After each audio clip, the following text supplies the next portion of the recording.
धन्यवाद या सगळ्या सविस्तर माहितीसाठी।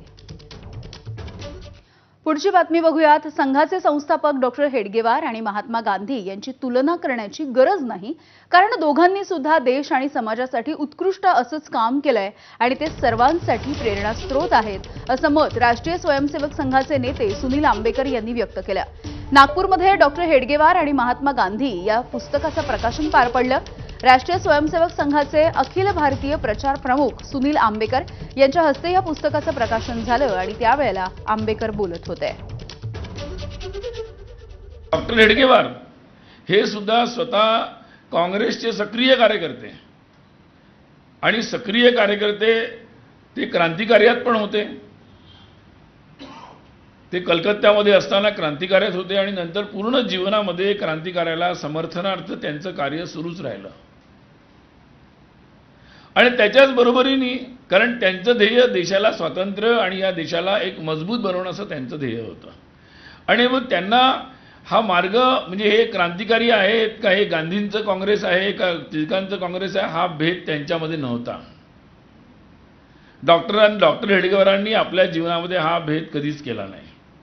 आपल्या दोन्ही बाजूला बघितलं आपण की बांगलादेशामध्ये ज्या मागच्या काळामध्ये ज्या घटना झाल्या आणि ज्या पद्धतीने झाल्या, हिंदूंवर ज्या पद्धतीने अन्याय अत्याचार झाले आणि ते सुरू आहेत, त्यांच्या आपल्या राजकारणाकरता हिंदूंना टार्गेट केल्या गेलं। आणि पाकिस्तानामधनं ज्या घटना झाल्यात, हिंदूंवर अत्याचार झालेत आणि इथे येऊन आतंकी घटना घडली आणि त्यामुळं तो प्रश्न आता अप्रासंगिक झालेला असं काही लोक म्हणतात। काही लोक म्हणतात की दॅट इज अ हिस्ट्री। मी असं म्हणतो की नाही, इतिहासामध्ये डुबून जायचं नाही, पण इतिहासातून शिकलं पाहिजेच।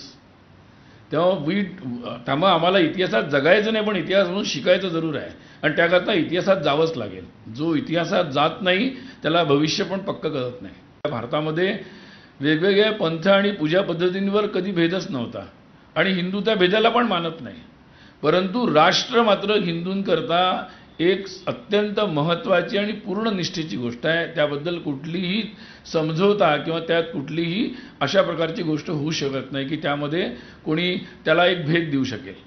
आणि तेव्हा हा एक महत्त्वाचा मुद्दा होता, ज्या मुद्द्यावर डॉक्टर हेडगेवारांनी पण स्पष्ट भूमिका घेतली होती आणि गांधीजींनी पण सांगितलं होतं की या देशाचं विभाजन हे माझा जो मृतदेह आहे त्याच्यावरूनच होऊ शकेल। आणि त्यामुळे या देशामध्ये हा देश राष्ट्र म्हणून एक राहिला पाहिजे, एक संध राहिला पाहिजे, ही भूमिका होती। गेल्या काही दिवसांपासून महाराष्ट्रासोबतच देशामधल्या अनेक भागामध्ये जोरदार पाऊस बरसताना दिसतोय आणि अशामध्ये सगळ्यांसाठी